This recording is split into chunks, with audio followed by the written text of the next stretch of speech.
All right, people.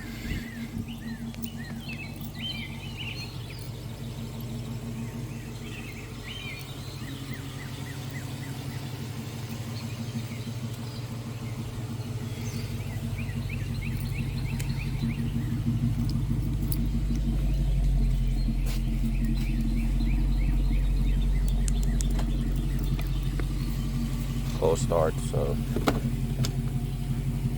it ain't too loud in the morning. There, there's your seat right there, and you have your back seats as well.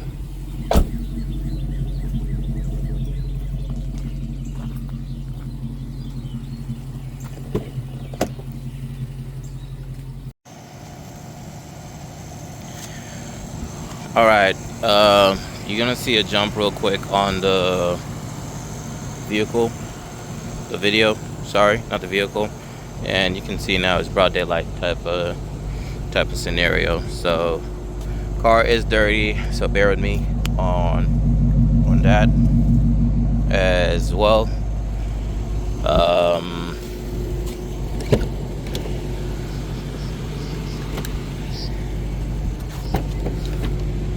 So back seats, carpet front, and let's pop that engine real quick as well. Like I said, it's kind of really dirty. And that's the engine. The AC is on right now, so you're kind of hearing the fan as well running. But yeah, clean engine.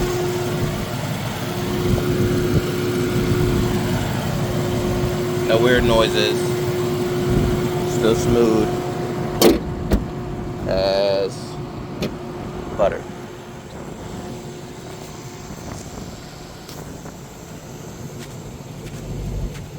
Carbon fiber, the 20-inch wheels, stock, the fx50, the exhaust as well. Rev it a little bit for you guys.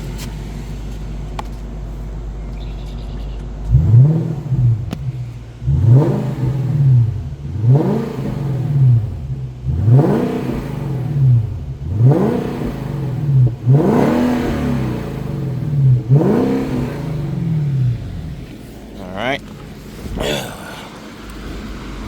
so let's get her on the road and go from there. Throw my key in there. That's the radio. Let's turn that on. Get your ass checked like a fucking copyrights and whatnot, so take that back to 0. And carbon fiber steering wheel, dash cam, Tesla Android radio.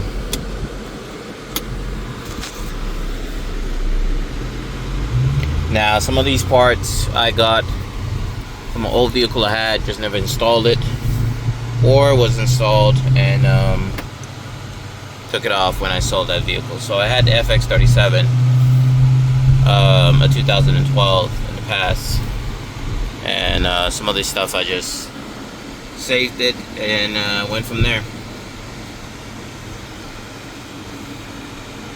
But on the inside, no drone type of deal.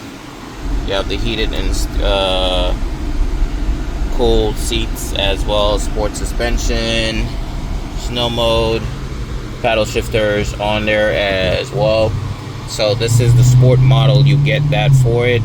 The sport model, you get your paddle shifters. Now, should you go with the V6 or should you go with the V8? That's going to be, truly speaking, a personal preference. If you want to go with the V6 or V8. Me that's owned the V8 and the V6 in the past, if you can't find a V8, go with the V8. If it's going to be a deal breaker that you're not going to buy the V6, if you don't find the V8, you will not buy the V6. I don't think you should let that be a factor, frankly speaking. The V6 is still a good car. It still has a decent amount of horsepower as well, but you want to obviously target the V8, get over the V6, not due to reliability, just the more fun. The V8 has more fun than the V6 does. It's a much more fun vehicle to drive than the V6. So you have the nicest sound, exhaust as well. You get that V8 power as well. So, and you have that rare ability right there. Is it rare ability? Is that even a word? You have that form whereby you are driving a car that's much more rare. You can't just sit down and look at the front car in front of you and that's, oh, that's an FX50 right there. Or one coming, oh, that's an FX50 right there. No, can't have that with the FX50. It's a lot more rare. So that's part of the pros and cons of this vehicle. Is one, it's a pro and it's a con at the same time, being the fact that it can or cannot be a problem for you to find parts for it tomorrow. So when you look at it, being that, okay, I need a certain part, I want it off another FX50 type of deal, instead of going to the dealer, going online and buying it new, you're not gonna, it's limited. It's a lot more limited with the FX50 than going with the FX37, which you most likely guarantee you'll find somebody parting it out or have some type of parts available for it. So from their car type of deal, their car had an accident, or one of those junkyard people that buy cars and just part them out type of deal, those type of situations. So you'll have those as well. But for the FX50, sadly, not the same. Now, the pro thing about it is, you ain't just gonna look and be like, oh, that's my car right there. That person's driving the same car I have as well. Nope. You always tell them, nope, it's a V8. You have the V6. I have the V8. Two different things, and go from there as well, if you want to be that type of person. Reliability on both are quite high, to be frank. I mean, they're all quite reliable vehicles. They last a long time. If you do buy one that's used, make sure obviously it's already in good condition. If not, there's certain things you just have to change, get those things taken care of, and then you'll be golden as well. It's quite a reliable vehicle. You can trust it. It'll start. It'll take you where you gotta go. Infiniti does a great job on their cars, their vehicles, with the FX, the G37s, the Qs, depending on the turbo, the ones. 3.0s, a lot of people complain that because the turbos go out really quick. So that's the ones that you want to kind of have a big question mark on it. So make sure with those you have the warranty, because I hear it's an arm and leg to fix those or to replace those. So you gotta be very careful with those. But other than that, I would probably say maybe switch it out, gather money, and just get yourself an aftermarket turbo and go from there if possible, and go from there. Then you'd probably be much more safer than depending on the stock one. The 2.0, I've not seen nothing good about the 2.0 for the Q50. There's not a lot of people that own them. There's not a lot of people that drive them, but those that have, there's just a lot more that talk really, or give a really bad negative review over them, over those that say something good about them. So avoid the 2.0. Go for the 3.7 or go for the 3.0, but I would target the 3.7 because it's a lot more reliable than the 3.0. But coming back into the FX again, mid-size SUV, it's not a full-size SUV, so keep that in mind. It's quite spacious compared to your G37s, your G35s, your Q50s, your M45s, and QX70s and whatnot. So I don't like the QX60s. They look weird to me, but some people out there like them as well, but I personally don't. Other than that, I think that's really about everything I would need to get on this video or talk about on the video. gas miles, are you going to be saving more money with driving a V6 or the V8? For the FX, for another car, you do see a big difference. For the FX, don't even kill yourself. If you can get the V8, or you're thinking, oh, I don't want to get the V8 because of the gas, you ain't saving much gas with the V6. I think it's the difference is 3 miles or 4 miles per gallon. So you're really not saving much. You're barely saving anything from there. So if that's a deal factor to you, or deal breaker for you, you don't let that be it. Go for a whole different car, because at that point you are not going to be saving much fuel. It does require premium fuel as well, so you can't go with that mid-grade or regular. It does say that premium 93 octane, so you want to make sure you keep that in mind. It's a premium vehicle, so what do you expect? You can't buy a premium vehicle, put regular gas in there, and think that you'll be all right. Now, I don't know if anything is gonna break if you just throw regular gas in there. Never tried it and don't intend on trying it as well. So maybe look online and see, maybe there's somebody out there that has made the attempt. Now, there are videos out there in which people say regular and premium gas are both the same. There's no difference. It's just a marketing scheme to make people think otherwise, blah blah blah. It's all the same, this and that, whatever. I mean, I'm not taking no chances, because if my engine breaks or my car goes into some issues, I have some fuel pump issues or whatever, the K injector issues, you're not coming to help me fix those problems. So I'm gonna just stick with what the manufacturer says to put in it, and go from there. Okay.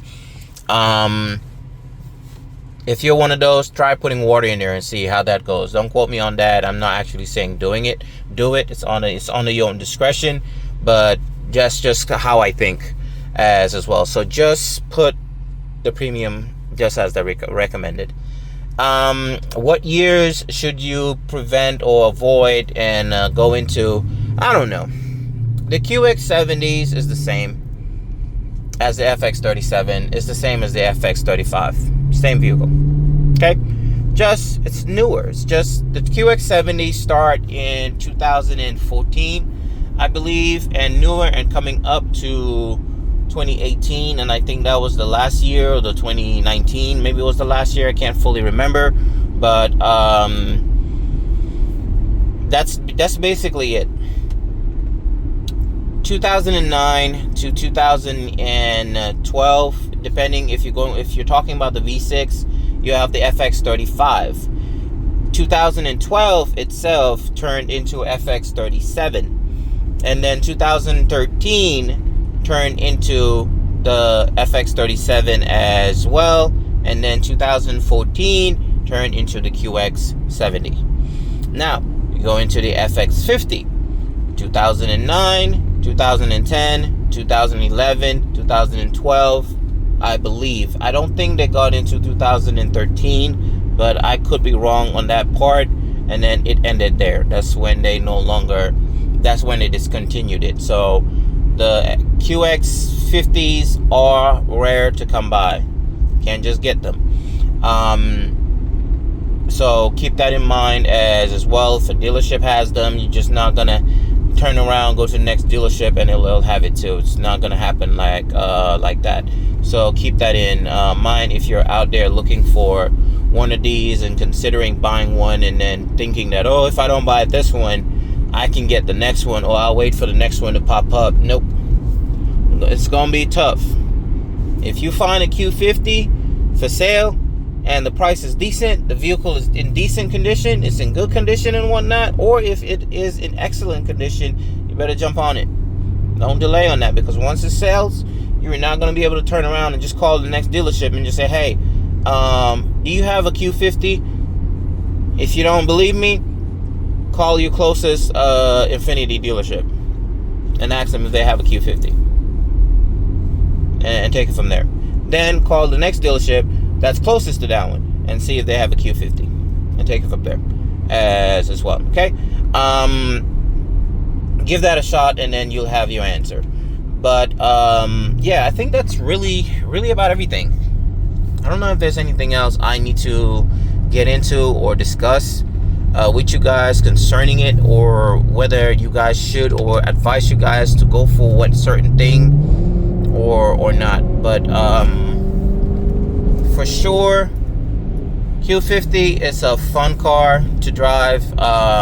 It's very reliable. I ain't saying it's a supercar. Other people call it a supercar online. They keep saying it's a supercar. It's a supercar. Not a supercar. It's a fast car for what it is. For what it is a mid-size SUV, it's a fast car, because not a lot of SUVs out there are not pushing 390, 400 horsepower. It's a lot of vehicles out there. They're always in the 320s or under type of deal. So for the V8s, they're around what, 300 horsepower, 320, 340 type of deal. So you need to go with the higher, like the Dodge Rams and the Raptors and all that stuff, to be in the 400 range, 500 range, 600 range type of deal for a truck or a mid-size SUV type of scenario. If not, you are not getting that. I will be honest with you guys, so keep that in mind. Moving on from there on, guys, I think that would basically be everything I need to kind of clear with you guys concerning this video. If you guys have any questions or concerns, you can hit me up in the comments, and then we'll go from there, and I'll feed you the information as best to my knowledge and take it from there. Okay, thank you guys for watching. If you guys can see with mine, it has 177,000 miles on it. What are the things, I'm just gonna, before I end the video, I'm just gonna clear this thing out. What are the things that have changed with it, and when did I buy this vehicle type of deal? I bought this one at 165,000 miles on it. So upon buying it, car was fine. It drove great, everything whatnot. Only issue, airbag light flashing. So I was told just need to be reset, call it a day, blah blah blah, and believe the dealership and just left it alone. But airbag light was flashing. It doesn't truly bother me, but it just, that's the main thing right now that I have going on with the vehicle, is the airbag light flashing like that. But when I got the vehicle, what have I had to change on it? I've had to change the radiator because it had drip leak. A little drip. It's nothing massive or anything like that, but it existed. I had to replace power steering line as well on it. Again, it had a leak as well. So replacing those two things. What else did I have to do on it? My most major thing was the transmission. I had believed the transmission went out. Took it to somewhere. It was slipping. And every time when I'm going home in the morning, car drives perfectly fine. When I'm going home, 2 minutes from the house, boom, it slips. It goes into neutral while in drive type of deal. I have to pull over, shut off the car, turn it on, get it to drive a little bit type of deal. But eventually it got worse. Anyway, took it in. They told me it was the transmission. Bought a new transmission. What they quoted me to fix it was a little bit, or install it was a little bit too much, so I keep calling around. Got a shop that gave me a good deal for it. I got a really good deal on this one. It's a brand new one, never been installed, 0 miles, so, and it came with your module. But when I took the car to the second place that was going to actually do the work, they checked it out for me. The guy took the opportunity, he checked it out, and he was like, hey, it's not your transmission. It is the valve body that's bad on the vehicle. So that's all you need to replace on it. And then I looked online for how much the valve body was, and what I had already paid for the transmission and what the valve body was a few dollars difference. It wasn't crazy. It's less than $500 difference. So I was like, you know what? I already bought this transmission. It's coming with a brand new valve body. What is there much going to be a difference in the price? And we're just doing the valve body over the transmission. He said might be $100, $200 less type of deal, because they still have to do almost about the same work. And I was like, all right, cool. Then that's fine. Then at that point I was like, all right, I'm not gonna go through all that. I had already bought this transmission. It had already shipped out. So if I cancel with the seller, the transmission gets there, I'm pretty sure I'm gonna have to pay for the shipping back to the seller just to get my refund. So then I have to buy the valve body from someone else and then have that shipped to me, because I know for a fact the seller will not agree just to sell me the valve body when they're selling a whole new brand new transmission together with the valve body. So I was like, all right, you know what, I have to make a smarter choice here, a smarter decision. Just go ahead and do the work, and call it a day. Switch out the transmission, switch out the valve body. So I did. He offered to give me the transmission, the old transmission. I was like, it had already 165,000 miles on it, or maybe 166,000 miles already with the issues it was going through. I didn't know whether it did anything to the transmission itself. I didn't want to risk it, and I was like, you know what, junk it. So he gave me $100 discount for it, for keeping for him to keep the transmission type of deal. And I was cool with that. I was like, you know what, that's fine, because at the end of the day, I don't even know who I'm going to sell this to, who would buy it, how much they would pay for it, and there's no way for me to prove or show to them that, hey, this transmission is actually good and whatnot. So I can only tell them has 165,000 miles on it.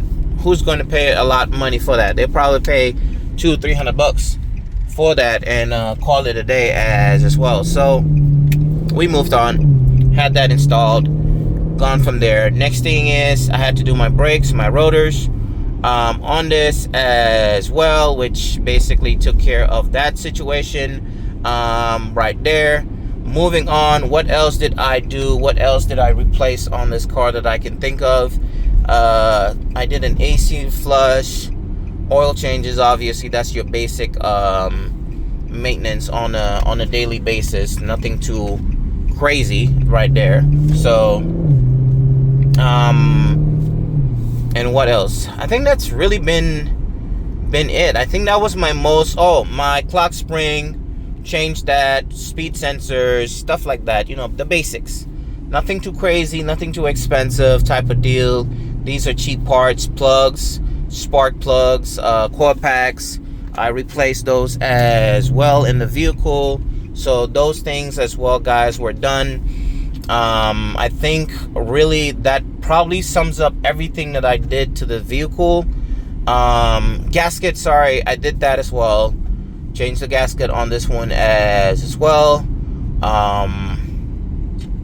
Headlights, those are stuff that I don't need to even mention. But yeah, maintenance wise, that's really been about it. The shocks, everything was replaced upon purchasing the vehicle. They had done it, the springs and control arms. They had done that prior to me buying it, because the day I wanted to go check it out, they had it in the shop getting that done type of deal. So I can only do a visual, but I could not actually drive the car. I had to go back 2 days later to be able to actually drive the car and take it from there. But yeah, clean title, current emissions, as you can state. See, I don't have no check engine light on the vehicle as well. So you want to make sure those basic stuff has been taken care of. If you're buying one with high miles, you want to kind of watch those things. Read the person that you're buying it from, whether it be a private individual or a dealer. Try and read them and trying to see that, are they just trying to get rid of this, or do they feel like they don't want to get rid of it, but they have just a situation, that's why they're trying to get rid of it, type of deal. It's two different things, because with one that's just trying to get rid of it, that means that they've been facing so many problems with this vehicle that they don't want to deal with it no more, and they're just trying to get rid of it. So from there, they're trying to just have you buy their problem and take it from there. But you have a situation whereby a person just having to get rid of it just because they're trying to get rid of take care of a situation. That factor right there falls into the place whereby the person is in a bind. They don't want to sell the vehicle. They love the vehicle. Vehicle has been good to them. It's been great to them. But they're just selling it just because they have to take care of some other things, which takes priority. So from there, those are the ones that you really want to target when you're going to private individual, private sellers type of deal. When you're going for a dealer, just read the environment as well. Are they trying to just sell the vehicle? Do they just need to make a sale? Are they forcing you, or are they pushing you, or they keep insisting for you to get this? Those type of situations you want to run away from, because then at that point you can have control over that, because at that point you can tell them, look, okay, I see you're trying to sell this car. You wanted $10,000 for the car. I'm not paying you $10,000 for the car, so I'm gonna give you $8,000 for the car. You're just trying to get rid of it. When I was buying this one, to the price they had it, to the price I bought it for, thousands. I'll be honest. I just think thousands. I saved thousands on it, because I saw how long the car was posted for. I didn't want this color originally. I wanted black, so which I spoke to the salesperson and I told her I'm going to paint it. So I want to paint it black, so it's going to cost me money. Unless you're willing to, paint it and all that stuff, then I'll pay at your price. Then she said, no, they weren't going to do that. It's all right, cool. Then I don't want it because I have to paint it. So I'm not happy with that color. I just want a different color type of deal. And the airbag light flashing and all that whatnot, I have to take care of that.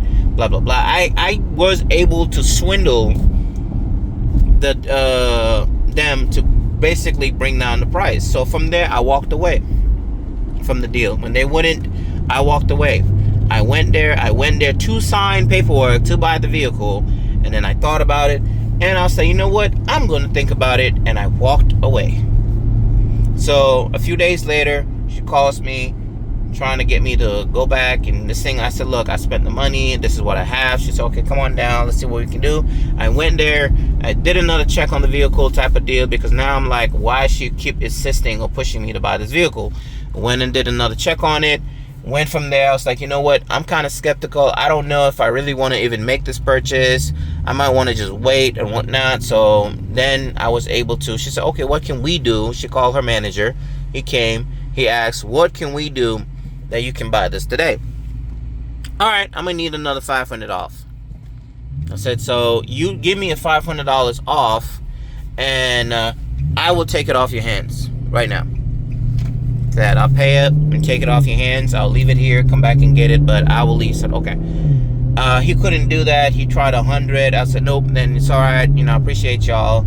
And I walked away, getting up to leave. Go to the door. He was like, you know what? Come on back. And he said, you sure you're buying it right now because you've been coming and going? I said, yeah. Take $500 off. We have a deal right now. I'll pay it right now. And whatnot. I said, so it was like, okay, cool.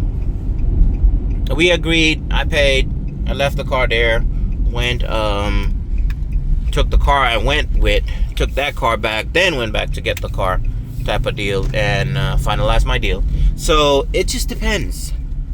Like right now, I'm selling this one. But I know the amount of money I've put in it. I know what I've done to this vehicle. And I know what this vehicle will do for the next person type of deal. So I have my price that I am kind of sitting on. That I know that, okay, cool.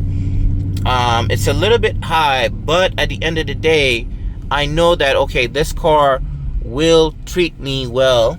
This car will treat the next person well as well. If they do buy the vehicle, it'll treat them well.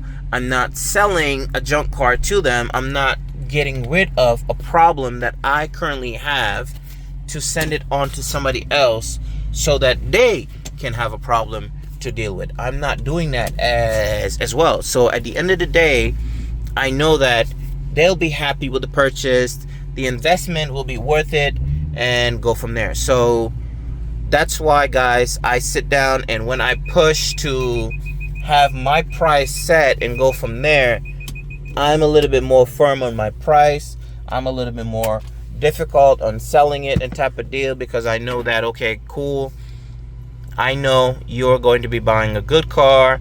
It's a rare car. Can't just find it anywhere type of deal as well. And on top of that, it's a fun car to drive.